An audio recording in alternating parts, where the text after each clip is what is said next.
Hello my dear students, आज हम discuss करेंगे भाषा, लिपि और व्याकरण के बारे में।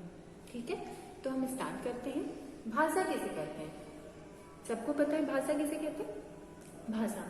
भाषा विचारों और भावों का वह आदान प्रदान है जिसमें हम क्या करते हैं, अपने मन के विचारों और भावों को दूसरों के सम्मुख या तो लिखकर या बोलकर बताते हैं। ठीक है, जो लिखकर बताते हैं उसे लिखित भाषा कहते हैं और जो भाषाएं हम बोलकर दूसरों के सम्मुख प्रस्तुत करते हैं उसे मौखिक भाषा कहते हैं। ठीक है, हमारे देश में अनेक प्रकार की भाषाएं प्रचलित हैं, जैसे हिंदी, संस्कृत, अंग्रेजी भाषा, चीनी भाषा, रूसी भाषा आदि अनेक प्रकार की भाषाएं विश्व में हमारे प्रसिद्ध हैं। ठीक है, तो अब भाषा कितने प्रकार की होती है? भाषा दो प्रकार की होती है। मैंने यहाँ पे डेफिनेशन भी लिखा है। डेफिनेशन क्या है भाषा की, एक बार पढ़ लेते हैं। भाषा ऐसा साधन है जिसके द्वारा मानव अपने विचारों या भावों का आदान प्रदान करते हैं। ठीक है, जिसके द्वारा मानव अपने भाव और विचारों का आदान प्रदान करते हैं, भाषा कहलाती है। ठीक है, भाषा कितने प्रकार की होती है? भाषा दो प्रकार की होती है। पहली, या तो हम अपने विचारों और भावों को किसी को लिखित रूप में बता सकते हैं और दूसरा मौखिक रूप में बता सकते हैं। तो कैसी भाषा को लिखित भाषा कहते हैं? जब हम अपने विचारों और भावों को किसी के सम्मुख लिखकर प्रस्तुत करते हैं। ठीक है, लिखकर प्रस्तुत करते हैं, लिखित रूप में देते हैं, तो उस प्रकार की भाषा को लिखित भाषा कहते हैं। और मौखिक भाषा, जब हम अपने विचारों, अपने मन के विचारों और भावों को किसी को बोलकर समझाते हैं। कुछ बातें जैसे मैं आपको बोल के समझा रही हूँ ना, बोल के भी और लिख के भी, तो अभी मैं बोल रही हूँ ना, तो ये मौखिक भाषा है। और जब मैं राइट कर रही हूँ, लिख रही हूँ कुछ, तो ये क्या है? लिखित भाषा। ठीक है, जैसे मैंने यहाँ पे पहले से डेफिनेशन लिख रखा है, तो ये आपके लिखित भाषा में आप यहाँ पे अपने विचारों को, भाषा की डेफिनेशन आपको लिख के बता रही हूँ, तो इस टाइप की भाषा को लिखित भाषा हो गई। और मौखिक जो मैं अभी आपको समझा रही हूँ, तो ये भाषा मौखिक भाषा हो गई। सो क्लियर हो गया? Okay, now my next topic is लिपि। लिपि किसे कहते हैं? लिपि जैसे कि किसी भाषा के लिखने की विधि को लिपि कहा जाता है। ठीक है, किसी भाषा के लिखने की अलग अलग विधि होती है, तो उन विधियों को क्या कहते हैं? लिपि कहते हैं। जैसे हमारे देश में बहुत सारी लिपियां प्रसिद्ध हैं। देखिए, जैसे भाषा संस्कृत, तो संस्कृत भाषा की लिपि क्या होगी? देवनागरी लिपि। ओके, हिंदी भाषा की भी लिपि देवनागरी, नेपाली भाषा की लिपि भी देवनागरी, अंग्रेजी भाषा की लिपि क्या होगी?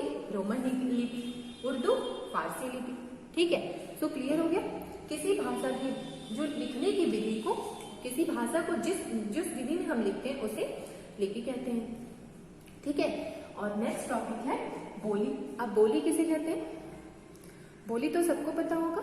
बोली किसे कहते हैं? भाषा के क्षेत्रीय रूप को बोली कहा जाता है। मैं बोल रही हूँ ना, ये बोली है। ठीक है, भाषा के क्षेत्रीय रूप को क्या कहते हैं?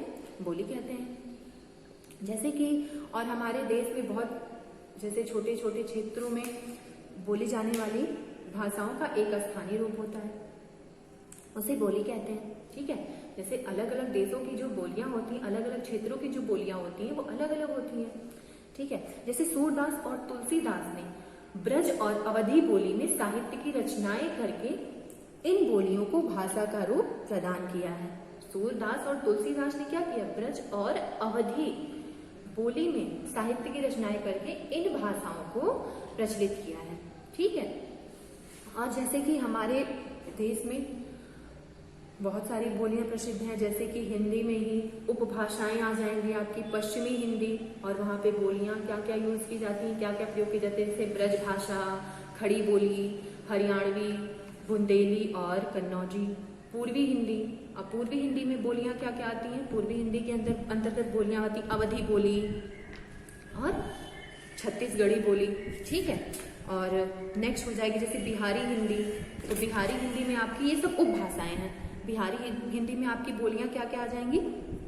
जैसे मगही, मैथिली और भोजपुरी, तो ये आपकी बोलियां हैं। ठीक है, जो अलग अलग उपभाषाओं के रूप में प्रयोग की जाती हैं। और हमारा आज का लास्ट टॉपिक है व्याकरण। अब व्याकरण किसे कहते हैं?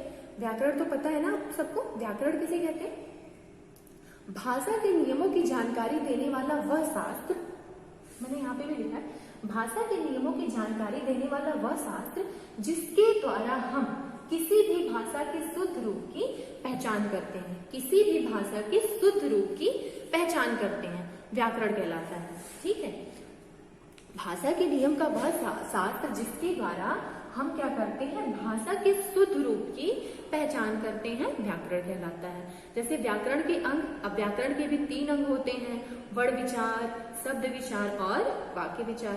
ठीक है, तो now I am going to write here, मैं यहाँ लिखने जा रही हूँ व्याकरण के अंग। ठीक है, फर्स्ट क्या है, वर्ण विचार। अब वर्ण विचार के अंतर्गत क्या आते हैं, वर्ण विचार। ठीक है, वर्ण विचार के अंतर्गत क्या आते हैं, इसके अंतर्गत अक्षरों, वर्णों के स्वरूप, भेद, उच्चारण आदि पर विचार किया जाता है। वर्ण विचार में अक्षरों, वर्णों के स्वरूप, भेद, उच्चारण आदि पर विचार किया जाता है वर्ण विचार में। ठीक है, नेक्स्ट हमारा होगा शब्द विचार। अब बताइए शब्द विचार क्या होगा। वर्ण विचार के बाद जो दूसरा आपका व्याकरण का अंग है वो है शब्द विचार। अब शब्द विचार में क्या करते हैं, इसके अंतर्गत शब्दों के भेद, बनावट, प्रयोग आदि के बारे में जानकारी प्राप्त की जाती है, आदि के बारे में विचार किया जाता है शब्द विचार में। ठीक है, शब्दों के भेद, बनावट आदि के बारे में विचार प्रकट किया जाता है। And my last topic is वाक्य विचार। ओके, वाक्य विचार। अब वाक्य विचार क्या होगा,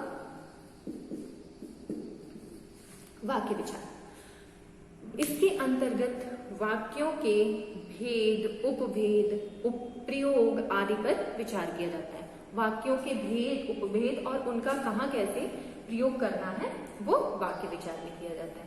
तो क्लियर हो गए व्याकरण के भेद, 3 भेद। वर्ण विचार का प्रयोग कहाँ करते हैं, ठीक है, वर्णों के प्रकार, वर्णों के स्वरूप, भेद, उच्चारण आदि पर विचार किया जाता है। शब्द विचार में शब्दों के भेद, उच्चारण, बनावट, प्रयोग आदि पर विचार किया जाता है। और जब हमारे वाक्य विचार, लास्ट वाक्य विचार, तो वाक्य विचार में भी वाक्यों के भेद, उपभेद, प्रयोग आदि पर विचार किया जाता है। ठीक है, सो नाउ मेरा टॉपिक कंप्लीट हो गया। So now bye students.